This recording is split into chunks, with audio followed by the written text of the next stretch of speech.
ಅದು ನಾವು ಏನು ಪ್ರಶ್ನೆನ ಕೇಳಿದ್ದೇನೆ, ಇದು ನನ್ನ ಪ್ರಶ್ನೆ ಅಲ್ಲ.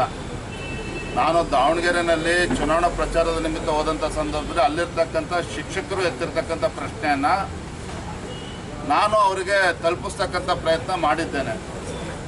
ಒಬ್ಬರು ಶಿಕ್ಷಣ ಸಚಿವರು ಹೇಗಿರಬೇಕು,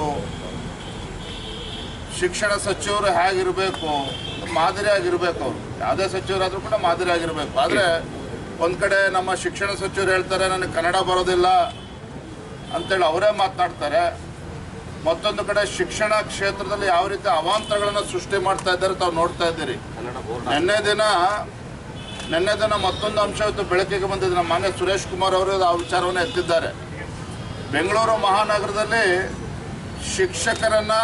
ತಾತ್ಕಾಲಿಕವಾಗಿ ಶಿಕ್ಷಕರನ್ನು ನೇಮಕ ಮಾಡೋದಕ್ಕೆ ಏನು ಪ್ರೈವೇಟ್ ಕಾಂಟ್ರಾಕ್ಟರ್ಸ್, ಲೇಬರ್ ಕಾಂಟ್ರಾಕ್ಟರ್ನ ಏನಿದ್ದಾರೆ ಅವರಿಗೆ ಆ ಒಂದು ಜವಾಬ್ದಾರಿಯನ್ನು ನೀಡಿದ್ದಾರೆ. ಅಂದರೆ ಶಿಕ್ಷಣ ಸಚಿವರು ಎಷ್ಟು ಗಾಂಭೀರ್ಯವಾಗಿ ತಮ್ಮ ಒಂದು ಇಲಾಖೆಯನ್ನು ಪರಿಗಣಿಸಿದ್ದಾರೆ ಅನ್ನೋದನ್ನು ಮೇಲ್ನೋಟಕ್ಕೆ ಕೂಡ ಗೊತ್ತಾಗ್ತದೆ. ಇವತ್ತು ಮನೆ SSLC ಪರೀಕ್ಷೆ ಸಂದರ್ಭದಲ್ಲಿ ಏನು 20 ಗ್ರೇಸ್ ಮಾರ್ಕ್ಸನ್ನು ಕೊಡ್ತಕ್ಕಂಥ ಕೆಲಸ ಮಾಡಿದರು. ಇವತ್ತು ತಮಗೆ ಗೊತ್ತಲ್ಲಿ ಇವತ್ತು ಶಿಕ್ಷಣ ಕ್ಷೇತ್ರದಲ್ಲಿ ಇವತ್ತು ಶಿಕ್ಷಕರು ಕೂಡ ಇವತ್ತು ಸಮಸ್ಯೆಗಳನ್ನು ಎದುರಿಸ್ತಾ ಇದ್ದಾರೆ, ಮಕ್ಕಳು ಕೂಡ ಇವತ್ತು ಸಮಸ್ಯೆಯನ್ನು ಎದುರಿಸ್ತಾ ಇದ್ದಾರೆ. ಮತ್ತೊಂದು ಕಡೆ ಪೋಷಕರು ಕೂಡ ಚಿಂತೆಗೀಡು ಮಾಡಿರ್ತಕ್ಕಂಥದ್ದು. ಇಂಥ ಒಬ್ಬ ಶಿಕ್ಷಣ ಸಚಿವರು ಯಾತಕ್ಕೋಸ್ಕರ ಅವರು ಇಟ್ಕೊಂಡಿದ್ದಾರೆ ಸರ್ಕಾರ ಅಂತೇಳಿ ರಾಜ್ಯದ ಜನರು ಪ್ರಶ್ನೆ ಮಾಡ್ತಾ ಇದ್ದಾರೆ.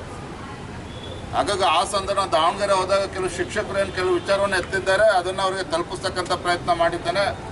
ಅವರು ಭಾಳ ಮನಸ್ಸಿಗೆ ಹಚ್ಕೊಂಡಂತೆ ಕಾಣ್ತದೆ. ನಾನು ಇಷ್ಟು ಹೇಳ್ತೇನೆ, ಅವ್ರಿಗೆ ಹಣಕಾಸಿನ ಸಮಸ್ಯೆ ಇದ್ದರೆ ಬಹುಶಃ ನಮ್ಮ ಯುವ ಮೋರ್ಚಾದವ್ರಿಗೆ ಹೇಳ್ತೇನೆ, ಎಲ್ಲ ಅವ್ರ ಹೇರ್ ಕಟ್ಟಿಗೆ ಏನು ಬೇಕೋ ಅದನ್ನು ಸಂಗ್ರಹ ಮಾಡಿ ಅವ್ರು ಕೊಡಿಸ್ತಕ್ಕಂಥ ಪ್ರಯತ್ನ ಮಾಡ್ತೇನೆ.